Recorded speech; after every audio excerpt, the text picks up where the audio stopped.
Hi everyone. If you're a subscriber, welcome back. If you're new to my channel, my name is Riley. Welcome to my garden. We are in week 1 of the 2023 spring garden. Today we're going to do a tour through my garden. We'll start in the heart of the garden at the compost bin, and during that tour I have some work I've got to do, and I'm going to be talking about garden planning, specifically for beginners during the tour. How do you plan your garden, from understanding your last frost date to selecting your vegetables, talking about your garden planning and plant spacing, and then finally, how do you know when to start those seeds indoors that you need to start indoors before the last frost date? When do you do that? How do you know when to do that? So let's head over to the compost bin. We'll start this tour. This is the heart of the garden, the compost bin that I made going on 2 years now, and it's a 2-bin system. It's made out of cedar. They have slats that I can remove in the front. I normally fill out one side, then I flip it over into this side and let it finish off, and that normally is enough to put 1 to 2 inches of compost on all of these beds. And I'm in no hurry to finish compost quickly. I only use it 2 times a year. So the inputs that I use are just my grass from mowing the lawn. I use shredded paper from my junk mail and from notes at work, and I have a shredder in the house and I shred that. I use the bedding from my chicken coop, which I have today, which I have to mix in here and water that all in. Some changes I would make, and I may make this year, is I find in South Texas that these compost bins dry out very, very quickly, and I'm having to add water to them quite a bit to keep them moist. And what I'm going to change this year is these slats on the side where I have the openings. I'm going to go ahead and move all of these boards down, add an extra board. Hope you guys can see that. I'm going to go ahead and move all of these boards down, close up all these gaps, add an extra board on the top to close it. And I'll do that on both sides and the back, and we'll see if that changes this year and it prevents me from having to add a lot of water. Okay, but before I do the compost mixing, let's talk about how do you know when your last frost date is, and why is that even important? You're a new gardener, you want to start a garden this year. Well, your last frost date is important because after that date, it's safe to move your seedlings outside, or it's safe to start your seedlings outside. For those of us in the US, many of us, for tomatoes and eggplants and peppers, we really need to start those seeds indoors before that last frost date. And we need to understand when that last frost date is so we know when to start those seeds indoors. The easiest way for a beginner to understand what your last frost date is in your area, if you are a U.S. citizen or live in the United States, is to use farmersalmanac.com and just do a Google search, farmersalmanac.com, last frost date by zip code. That is a great tool. It's going to tell you that window of time after which you should not be having any frost. If you put your vegetables out earlier than that and you get a frost, you're going to kill those plants. That's why it's very important to understand that first. Take my thermometer out, move it to this side. Now the inputs I'm putting in today are grass clippings from my yard. I'm putting in more bedding from my chicken coop. This is the bedding from the main coop here that I put in yesterday, and this is everything that I scraped out of the run, and I had not done that in about quite a while, maybe 6 months, so I've got a lot of great inputs here, nitrogen heavy. Now I need to balance my browns and my greens, my nitrogen and my carbons, and I have some old potting soil that I'm going to put on top of here after I mix this in, and then I'm going to add some water to that. So let's start with the bedding from the chicken. And I'm going to add some grass clippings.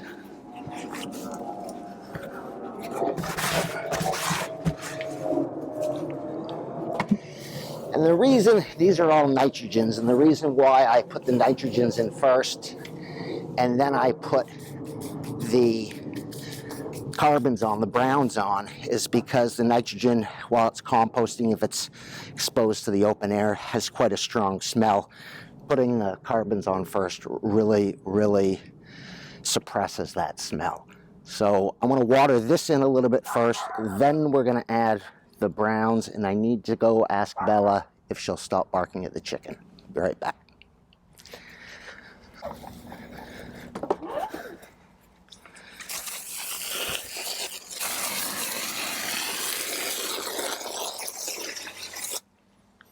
Let's add the browns.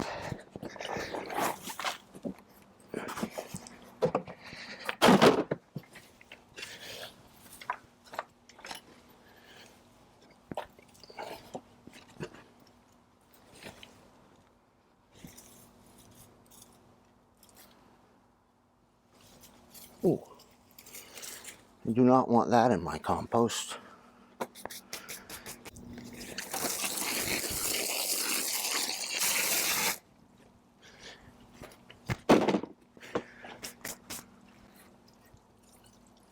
Let's put that thermometer back in, and we will close this up. I just have a few more jobs over here, and then we'll move on and we'll talk about step 2 of planning your garden for beginners, which is how to choose what vegetables you're going to grow. But first, we need to harvest some eggs. And we have 3. Those in the garden basket. And I got a new rake, but I have nowhere to hang it, so we're going to go ahead and put some screws in here so I can hang this rake up. Bella really loves barking at that chicken. So I'm going to hang this right here. I just need to put 2 screws in. The middle of each of those boards looks good.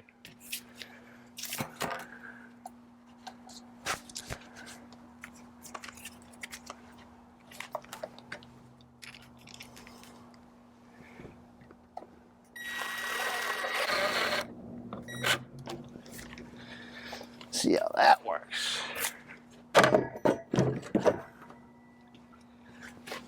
Much better. All right, you can start barking at chickens again. I'm moving on. This is my onion bed in front of the chicken coop, and I have 2 different types of onions in here. I have red rock onions that are just a bulb onion, a red bulb onion.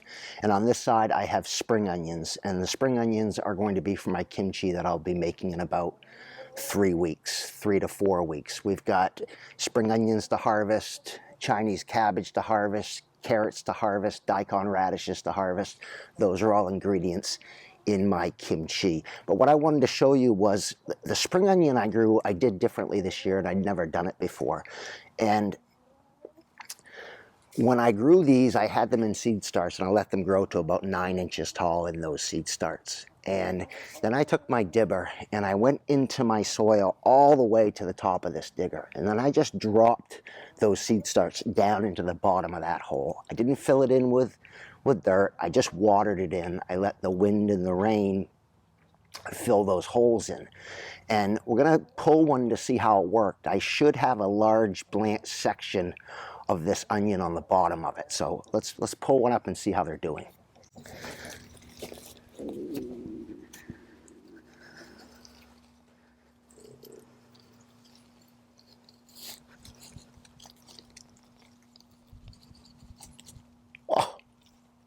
Oh, that's great. Wow. Look at that. All that area for the kimchi. That looks fantastic. All right, let's move on to bed 6, 5, and 4, and I'll show you what I'm growing in there, what jobs we've got to do, and we're going to talk about how to pick your vegetables if you're a new gardener. We'll talk about what I'm growing in my beds this year in just a moment, but first, if you're a new gardener, how do you choose what vegetables to grow in your first garden? Best advice is, again, farmersalmanac.com, and select planting schedule by zip code and do a Google search for that on Farmer's Almanac. And once you put your zip code in, if you live in the US, you're going to get a list of the vegetables that you can grow in the spring and in the fall in your zip code. So that ensures the vegetables that you choose to grow, you're going to be successful growing those vegetables. Another tip, if it's your first garden, choose vegetables you know you and your family like. It's not really a good idea for your first garden to choose some obscure vegetable or some exotic heirloom from somewhere else in the country and try to grow that in your garden. You want to be successful that first time you put your first garden bed in. So now's not the time to experiment. Even now in my garden, I only do maybe 1 or 2 experimental vegetables a year. The rest are ones I know that me and my family love, and that ensures that I enjoy the gardening experience and the fruits of those harvests. You're also going to know from that planting schedule how long before the last frost date you need to start those seeds, and we'll talk about that a little later in the video. But for selecting your first vegetables, again, Google search garden, the farmersalmanac.com, planting schedule by zip code. It's going to give you a great ideas of vegetables that you can grow in your area of the country. Now in bed 6 this year, I'm going to be growing Dunja zucchini. I've done several videos on that vegetable and how to grow it, and it's actually one of my most popular videos. I can't recommend it enough. It's from Johnny's Seeds, and we absolutely love it. So I'll have 4 plants going in this bed. I grow them vertically. I also have done a video on how to grow zucchini and summer squash vertically. That's another one of my more popular videos. So if you've curious how to do that, you can look through my pages for those videos. So zucchini here. This bed this year, is coming out. I just did it with some 2x6 lumber, and it's coming out, and you can see it is all rotted on that side. Now I've already taken off the soaker hose that was in this bed, but you can see behind here this little fitting. This is for my garden hose, and when I put in my soaker hose system, not my garden hose, my soaker hose. And when I put in my soaker hose system, I built the manifold, which you can see in the corner of the video there, and I teed off on one of my underground sprinkler lines. And I dug trenches through the back of all these beds. And I just put elbows coming up to feed water to each bed. So each year I can screw in my soaker hose into these beds, and then when I'm done growing, I can unscrew them. Now, speaking of the watering system, I use a Beehive by Orbit's timer for the soaker hoses, and I absolutely love it. It connects to Wi-Fi. There's an app on your phone that you use to program it, so it will come on automatically every day at the time you choose, or how many ever days a week that you choose to water your beds. The other thing I love about this is it's a smart timer, so it reviews the weather in your area, and if you're going to get high rain or a lot of rain, what are you guys doing? The other, what's wrong, Bella? I forgot where I was, sorry. Okay, so the other thing that it does is it gives you alerts. If you're going to get heavy rain, for example, in your area, it will give you an alert and say, we're going to skip one watering because you're expected to get rain. And you can bypass that if you like, or you can just accept that and move on. But I think it's a great tool, and I just found one online for 50% off, another one, and I don't have any soaker hoses in my patio garden beds. So this year, another project we'll be doing is installing another Beehive timer on that side of the property. I've got another hose faucet on that side. We'll be running PVC pipe to feed these beds. We'll be setting up a Beehive Wi-Fi Hosset Fos timer.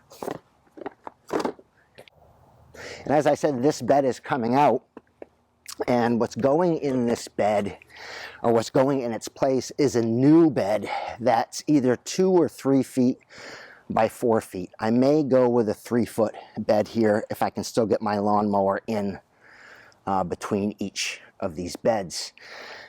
I'm going to be making it out of the same size lumber as this, so 2x12 lumber, and that is another project that I need to do over the next few weeks. But right now I've got to take out this trellis, and before I take out the trellis, I'm going to go ahead and fix the trellis netting.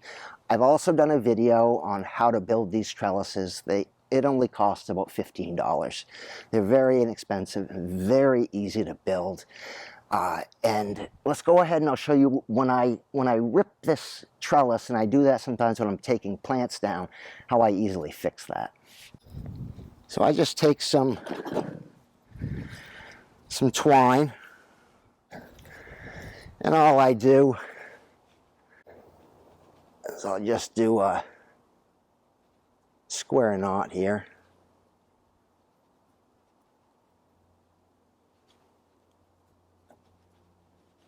This side.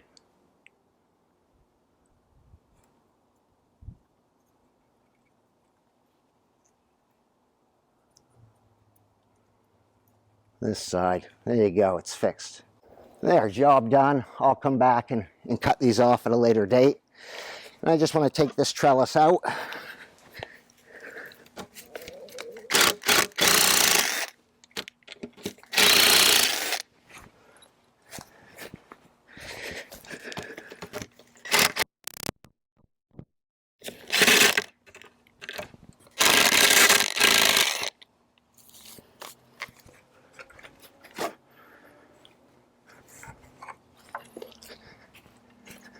All right, that job is done. This bed, the new bed, will have peppers and eggplant in it, and that bed is going to have acorn squash in it.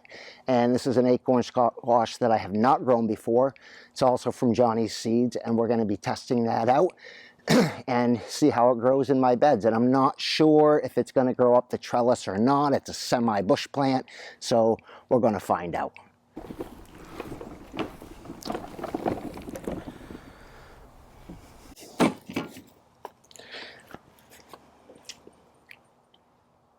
So for you beginner gardeners out there, we've talked about how to understand your last frost date, and we've talked about how to choose what vegetables you grow in your first garden. And what's the next thing that's really important to understand and plan for is, number one, understanding plant spacing. And number two, doing a layout of your garden and planning what you're going to grow in each of your beds. Or if it's your first garden and it's a single bed, what you're going to grow in that bed. Now, information about plant spacing can be found on the back of seed packets. One warning for new gardeners is that information is written for people who garden in traditional gardening rows. It's not necessarily written for people who are going to grow in a raised bed. So if it's your first garden, what I would suggest is do a Google search for square foot garden spacing, what vegetable you want to grow. So if it's tomatoes, square foot garden spacing, tomatoes. For a beginner gardener, that is really a fantastic way to start your first garden. It almost guarantees, if you follow those instructions in plant spacing and how to set up that bed, how to fill that bed with soil and compost, you're gonna be successful. You are gonna have a really, really nice garden. So plant spacing, seed pack info is good, but if you're a new gardener, I highly recommend square foot gardening. And then what I do is I put everything down first on paper. I draw my beds all out, and I still grid them on paper in 1 foot squares, and I plan what I'm going to grow in that bed. And I'll transfer that into an Excel spreadsheet just because I'm used to using Excel. And I'll print that out, and that's what I work with as I'm going through my garden and I'm working on my garden, looking at what I'm going to plant. That's what I'm working with when I start planting my seeds out. And I'll put a screenshot up right now of what that looks like. So, step 1, understand your last frost date. Step 2, pick your vegetables. Step 3, understand plant spacing and plan what you're going to grow in your garden. Beds 1, 2, and 3. Bed 3 is going to have buttercup squash. Bed 2, this bed is also coming out because this is 2x10 lumber and I need this for another project. So I'm going to be replacing this with a bed that's 2x12 lumber, the same height as these other beds. And again, I need to measure it out, but I may go 3 feet wide if I can still get my lawnmower in between these beds when they're 3 foot wide. This bed is going to have more eggplant and tomatoes in it. And bed number 1 right now has my Chinese cabbage in it, and that is the main ingredient for my kimchi. That is going to be coming out in 3 to 4 weeks. And what we're going to be growing in that bed is more zucchini, but we're going to be growing yellowfin zucchini in that bed. And I'm going to grow it exactly the same way as I grow the dunjo, which is I'm training it up these posts. I'll remove that trellis netting on the back. I don't find trellis netting works great for zucchini. Heading on over to the patio area, we're going to talk about the final step in planting your garden.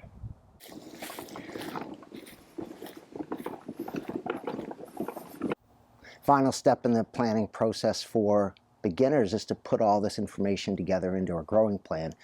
And what I do is I put it down on paper and then I transfer it to a spreadsheet, and I'll put up a screenshot of what that looks like. But what I put down is a list of my vegetables, the plant spacing I'm going to use, days to harvest, whether I'm direct planting into my garden or whether I'm going to be starting my seeds indoors and transplanting them out to my garden. I list down how many days that I know I need to grow these indoors under lights before I can transfer them out to the garden, when they're going to be big enough and healthy enough to survive any early insect damage. That information is on the back of the seed packet, and as the more that you garden, the more you'll fine-tune that information based on the setup you have for your indoor lights. From there, I just put, what date am I going to start my seeds, and I automatically calculate from there what date I should be sowing these outside. And I also add a column from that planting calendar from Farmer's Almanac. What's the earliest date that these could go outside in my area if I wanted to put them out as early as possible? And then the final step is I put down what would my planned harvest be for all of these vegetables. And it's a guide, it's a plan. Things will change. You'll have more seedlings of one vegetable than you have of another, and you may change that, and you just update the plan throughout the growing season. On my patio garden, I still have carrots growing. I have daikon radish growing. I have some spinach growing over there that we'll harvest and eat early next week. The carrots, we could go ahead and pull one up now and see how they're doing. I don't know which one to pull up. They all, well, let's just pull this one up. So that one still has some time to go, but it's starting to look like a great carrot. Certainly ready right now if I wanted to eat it now, but I'm going to let these go for a couple more weeks, and these will all fill out. I pulled one out yesterday that was twice this size, so depending on how I space these out, some are bigger than others. Let's pull one more.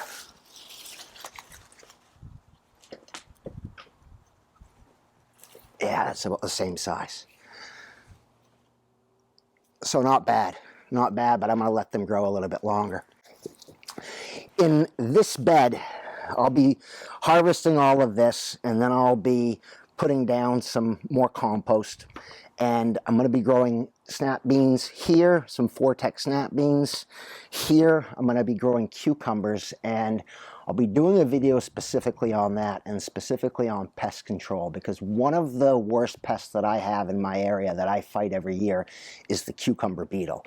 And ever since I've moved here 5 years ago, it has been a challenge to control those. So every year I learn a little bit more about controlling these cucumber beetles, and I'll be doing a detailed video of that this year, as you'll see each week through the growing season what I'm doing to control those cucumber beetles. So cucumbers here, big beef steak tomatoes here that I'll also grow up this trellis, and on the beds that are facing the yard I have San Marzano tomatoes, indeterminate, for making tomato sauce. And I have heirloom that I bought at the local big box store, Home Depot or Lowe's, I forget which one, for like $1.90 for the packet.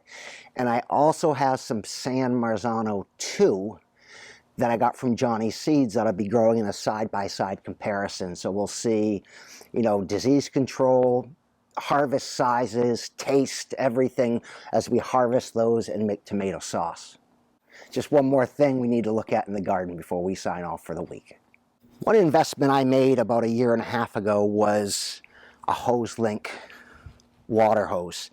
And it was a very expensive investment. It was over $200. But I was going through 2 pairs of hand reels and 2 hoses every year. So I was spending, you know, $75 to $100 a year replacing them, and it was just such a pain to unwind those hoses and then wind them back up, and the fittings on those things, if you had to replace the hose, would always freeze up. You couldn't get the fitting off. So I went ahead and I made the investment on this hose link, and I'm not affiliated with them. I don't get anything for plugging them, but it's a very, very good product, and if it lasts me another year, it will have already paid for itself. And it reaches every single spot in my garden. And when I'm done using it, it is so simple. You just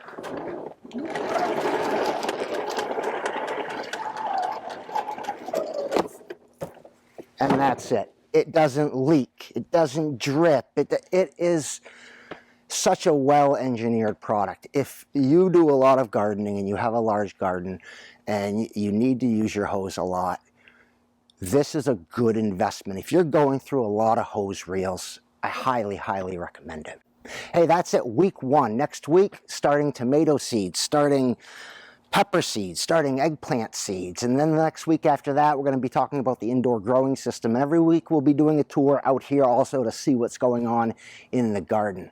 If you enjoy the video, please give it a thumbs up. It really helps. And if you're not a subscriber, we'd love to have you on the channel. Hit that subscribe button and don't forget to ring that bell so you'll be notified next time I post a video.